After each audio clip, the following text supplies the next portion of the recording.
Okay, welcome back. Thank you for doing the quiz. So this lesson is just a continuation of what we did yesterday. And again, yesterday was all about journalism, lobbying. No, sorry. It's about online verification skills. So looking at information online and verifying whether or not it's accurate, whether or not it's real, how much you should believe it. How many of you, raise your hand, know about Wikipedia? Yes. Okay, how many of you, raise your hand, use Wikipedia when you're trying to learn something? So a lot of you do not. Let's hear some answers. Why don't you use Wikipedia? Because as long as you have an account, anybody can edit Wikipedia. As long as you have an account, anyone can edit anything. Has anyone here tried to edit Wikipedia? I did edit it. Let's hear what. Let us quiet down. I think you need to prove that you have experience in the field you're trying to edit. Like I can't just go on to some medical page and alter this. I need to show you that. Exactly. So there may be some checks and balances. Well, on Wikipedia, I found. Let us quiet down, please and thank you. I found that like some topics aren't correct, such as different timelines and stuff like that on Wikipedia. So. And when you say timelines, like how recent are these events? I mean, like, what was I researching? I think it was like something at Confederation, and it said that Canada got Confederation in 1878. It was 1867. So like, yeah, just some like dates are off and things like that. Are you sure you didn't misread it? I'm That's like sure I didn't misread it. Very strange thing. Okay. Anyone else? How come you don't use Wikipedia? Anyone else want to share why? Because I just don't trust it. You don't trust it. How come? Because I can edit it. So have you tried editing Wikipedia? Yeah. Okay, and then what happened? I can Okay, how long did those edits stay in place? Why are we talking over here? I'm gonna start moving some people. like 3 months. Okay, but I'm trying to hear what he's saying and I can't because there's several people talking on this side. Sorry. Thank you. It's actually checked very quickly because I was able to, on another account, you can't edit it on your school account, I've already checked. But, I searched up, like, something about DC, I can't quite remember what. But what? About DC, like the superhero. DC, okay, the comics. And then at the very bottom, I put, I love Marvel, and then it was gone the next day. Okay, so it's checked very quickly, whatever you do edit.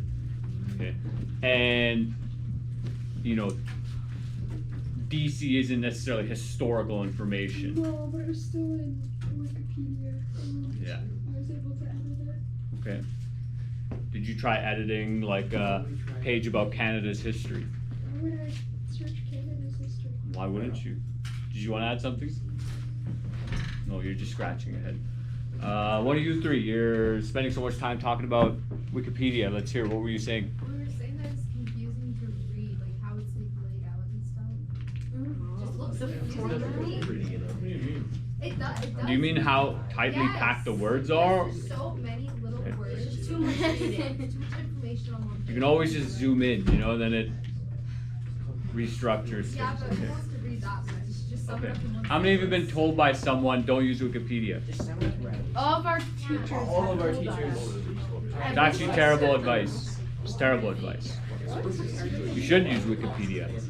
Wikipedia is an excellent place to learn like a broad amount of information on a topic.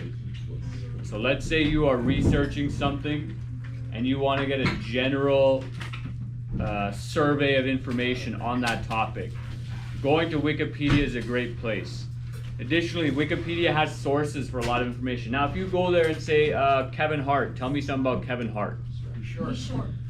Well, I wasn't asking, it was a rhetorical question. If you go to Wikipedia and read Kevin Hart's page, you're gonna find, who knows, a variety of information provided by people in his community, whatever.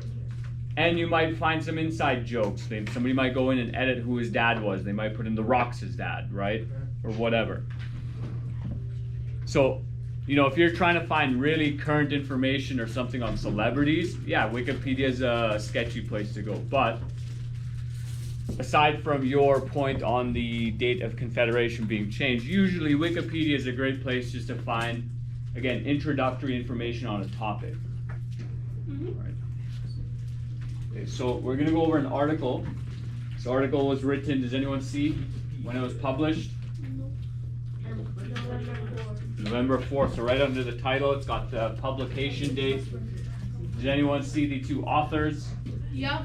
Okay, we have Rachel Canine and Matthew O'Neill. Allegedly, they are professors, right? So even with that, it's going to be hard to know who are these people if you don't know them personally. Okay, but it's written by two people who provide lectures or are professors at various universities. This is University of Canberra. So I'm just going to read this to you. At the start of each university year, we ask first year students a question: how many have been told by their secondary teachers, so that'd be like high school teachers, to not use Wikipedia? Without fail, nearly every hand shoots up. Let's put that down. Thank you very much.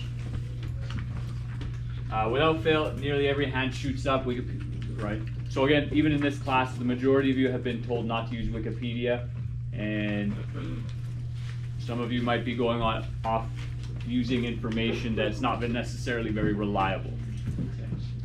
Wikipedia offers free and reliable information instantly, so why do teachers almost universally distrust it? Wikipedia has community-enforced policies on neutrality, reliability, and notability. So being neutral in their opinion, being reliable. So a lot of Wikipedia pages and articles, if it says something and it sounds like it might not be true, it will put a note, citation needed. A citation is a reference. Okay. Let's stop chatting over here as well, boys. Okay. And notability, so again, it has to be something worthwhile that you're referencing. You can't just reference your friend who told you something. Again, that will get checked and that will be removed, as you noted, right? If you put in some nonsense information, they'll remove it. This means all information must be presented accurately and without bias. Sources must come from a third party, and a Wikipedia article is notable and should be created if there has been third-party coverage of the topic in reliable sources.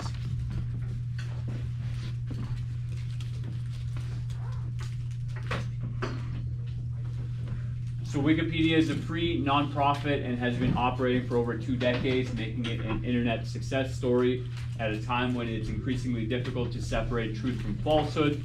Wikipedia is an accessible tool for fact-checking and fighting misinformation. So why is it so reliable? Well, many of you pointed out the same issue, that anyone can edit a Wikipedia page, not just experts on the subject. This doesn't make Wikipedia's information unreliable. It's virtually impossible, for instance, for conspiracies to remain published on Wikipedia. Part of that process works. I actually listened to a podcast from the guy who started Wikipedia.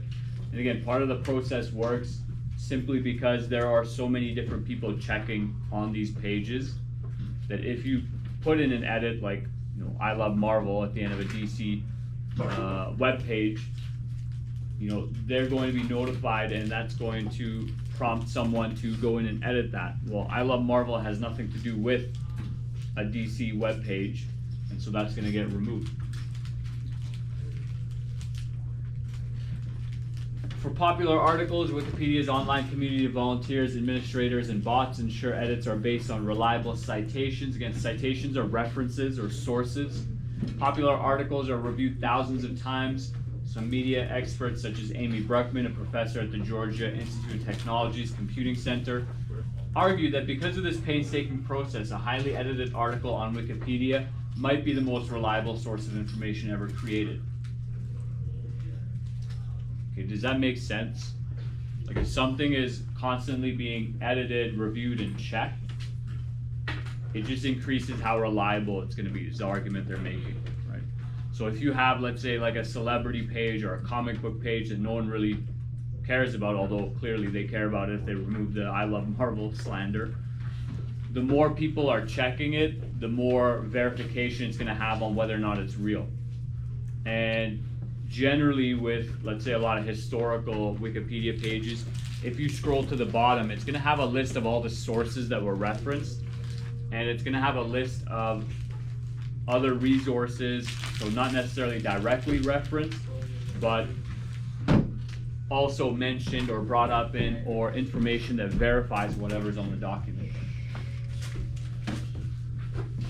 Traditional academic articles, the most common source of scientific evidence, are typically only peer-reviewed by up to 3 people and then never edited again.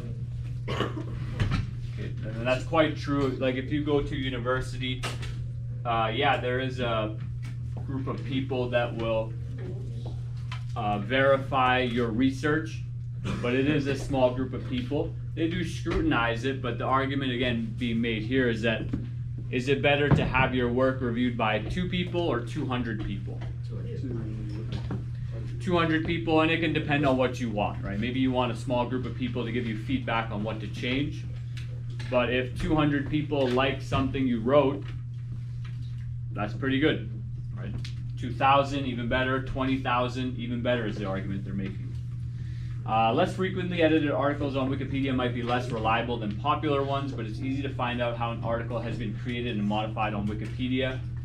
All modifications to an article are archived in its history, so if you were to go to the history of that DC webpage, you would see your edits in the archive, there's edits being made. So for you, when you searched up the